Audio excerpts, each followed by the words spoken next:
अस्सलाम वालेकुम। इस वीडियो में आपको मैं डार्क सर्कल्स के मेजर कॉजेज़ बताऊंगी और उसके बाद जो है किस तरह से इनसे बचा जा सकता है, इसके क्या स्टेप्स हो सकते हैं, हमारे लाइफस्टाइल में क्या ऐसी चीज़ें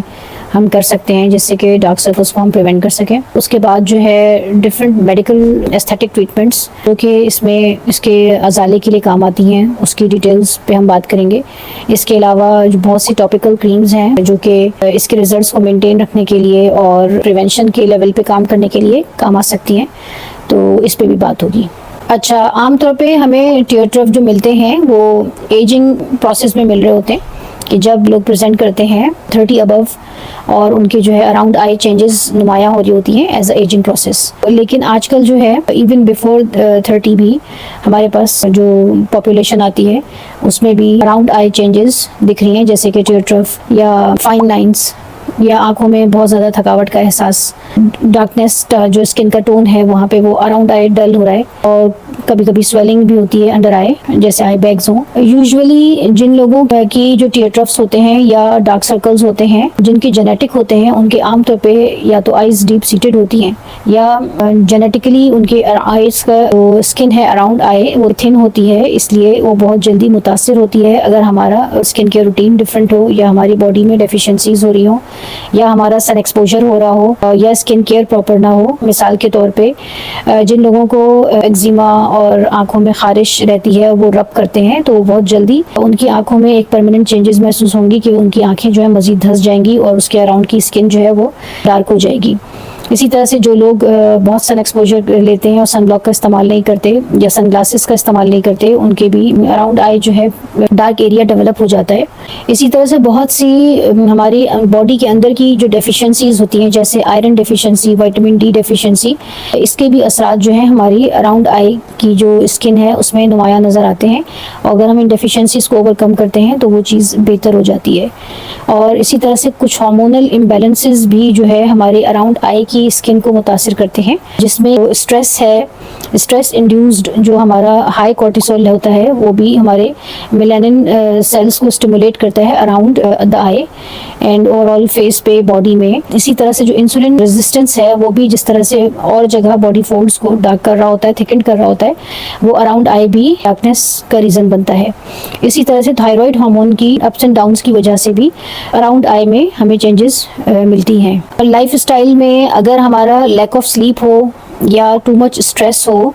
तो भी हमारे अराउंड आई में काफ़ी वाज़े फ़र्क महसूस हो जाता है। इसी तरह से टू मच स्क्रीन टाइम होता है और उसमें सन प्रोटेक्शन नहीं हम कर रहे होते तो भी वो एक अराउंड आई पिगमेंटेशन प्रोड्यूस करता है और वो साइड ऑफ द आइज़ में भी वो पिगमेंटेशन जो है नज़र आती है। जिन लोगों की आइज़ एक्जिमा की वजह से ड्राई होती है तो वो अराउंड आई उसमें ज़्यादा रिंकल्स और इस तरह से चेंजेस नुमायाँ महसूस होती हैं। अगर हमारी निगाह कमज़ोर हो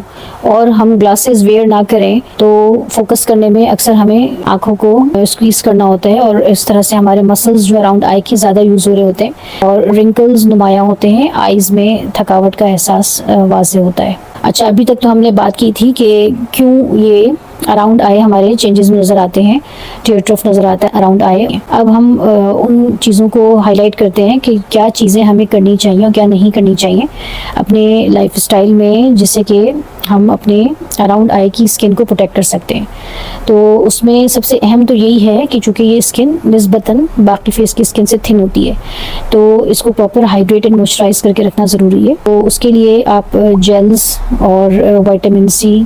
और कैफिनेटेड सिरम्स, इस तरह की क्रीम्स को इस्तेमाल कर सकते हैं। सुबह और रात जेंटल मसाज दें। अच्छा, इसके अलावा हमारा स्लीप पैटर्न सही होना चाहिए, एटलीस्ट 6 आवर्स की प्रॉपर स्लीप हमारी होनी चाहिए और अंधेरे में मोबाइल का स्क्रीन का इस्तेमाल ना हो। अगर स्क्रीन का इस्तेमाल होता है या सन एक्सपोजर होता है तो सन ब्लॉक का प्रॉपर इस्तेमाल होना चाहिए और सन ग्लासेस भी प्रोटेक्ट करते हैं हमारे अराउंड आई की स्किन को। और इसके अलावा अगर हमारी आंखें कमज़ोर हैं तो हमें जो है प्रॉपर ऑफ्थाल्मोलॉजिस्ट से मुआयना करवा के जो है ग्लास नंबर अपना मालूम करके और ग्लासेस पहनना चाहिए। और ये कि अगर हमारी आंखों में खारिश या एक्जिमा की वजह से स्किन मुतासिर है तो इसका प्रॉपर इलाज होना चाहिए बनिस्बत इसके कि हम इसको रब करते रहें आंखों को, इससे हमारी आंखें बहुत जल्दी मुतासिर मुतासिर होंगी। इसके अलावा हमें जो है ना हाइड्रेशन हमारी अच्छी होनी चाहिए। हमारा जो है हमारी डाइट में जो है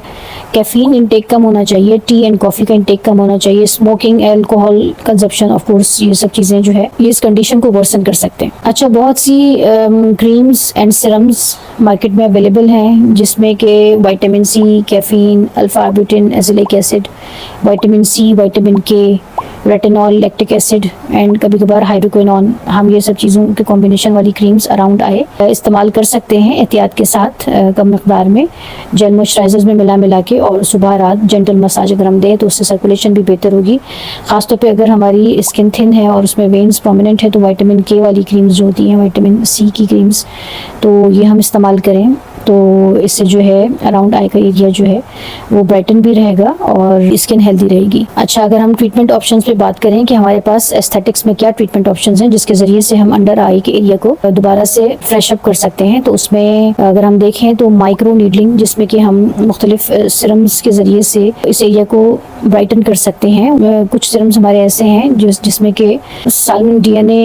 PTRN थेरेपीज़ हैं, ये हम ऐड करें, और बहुत से पेप्टाइड्स एंड विटामिन्स वाले सिरम्स हैं वो हम ऐड कर सकते हैं। इसके अलावा PRP, प्लेटलेट रिच प्लाज्मा, इसको हम इस्तेमाल कर सकते हैं अंडर आई के लिए, और उससे बेहतर होता है कि जब अगर हम PRP के ज़रिए से ही बायोफिलर बना के अंडर आई इस्तेमाल करते हैं तो उसके बहुत लॉन्ग टर्म इम्पैक्ट होता है। अगर आंखों के नीचे वॉल्यूम डेफिशिएंसी है, टीयर ट्रफ है, तो उसको भी वो अच्छे से फिल कर देता है और लॉन्ग टर्म पे बहुत अच्छे इम्पैक्ट्स आते हैं, स्पेशली अगर जो हमारे अंडर आई के बैग्स हैं और इनिशियल स्टेजेस पर है तो ये बहुत अच्छा इम्पैक्ट देता है। इसके अलावा जो टीयर ट्रफ्स एंड इस तरह की कंडीशंस होती हैं तो उसमें हाइलुरोनिक एसिड फिलर्स का बहुत अच्छा इम्पैक्ट है। अगर आई बैग्स हमारे इस तरह से हैं कि जैसे एक पोजीशन में ज़्यादा महसूस हो रहे हैं और एक पोजीशन में हल्के महसूस हो रहे हैं, तो उसको हम कैमोफ्लेज कर देते हैं फिलर्स के ज़रिए से। माइल्ड पील्स भी अंडर आई अगर हम करते हैं, जैसे कि हमारे ऑलमोस्ट सारे फेशियल्स में माइल्ड पील किया जाता है, तो mild glycolic, lactic acid,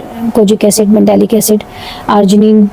peels जो हैं ये भी अराउंड आई स्किन को फ्रेश अप करते हैं। और एजिंग स्किन में जहाँ पे डीप बैग्स बन चुके होते हैं, परमानेंट बैग्स जो कि फिक्स्ड होते हैं, उनको फिर सर्जिकली ब्लेफरोप्लास्टी के जरिए से ही जो है उसको उस एक्स्ट्रा फैट्स को रिमूव किया जाता है। अच्छा, एजिंग के साथ जो अराउंड आई चेंजेस होती हैं उसमें एक बहुत बड़ा फैक्टर जो है वो अंडरलाइंग बोन में चेंजेस हैं। बोन रिजॉर्ब होती है एज के साथ साथ, जिसकी वजह से पूरी आंखों की जो अपर लिड्स हैं वो सैग होने लगती है और आंखें जो है वो पहले की तरह ब्राइटन अप, खुली खुली नहीं होती बल्कि बुझी बुझी महसूस होती हैं। तो इसके लिए ज़रूरी है कि जब नियर 40 हो तो तब से अपने बॉडी में कैल्शियम एंड विटामिन D3 के इंटेक को प्रॉपर करें, ताकि आपकी बोन जो है इन डेफिशिएंसीज की वजह से जल्दी रिजॉल्व ना हो और ये हमारी जो अराउंड आई की चेंजेस हैं ये जल्दी जाहिर ना हो। और इसके लिए बहुत से लोग जो है अपने स्लीपिंग में प्रोन पोजीशन उल्टे लेटते हैं, उसकी वजह से भी हमारी आंखों में फ्लूइड रिटेंशन होती है और सुबह आंखें सूजी हुई होती हैं।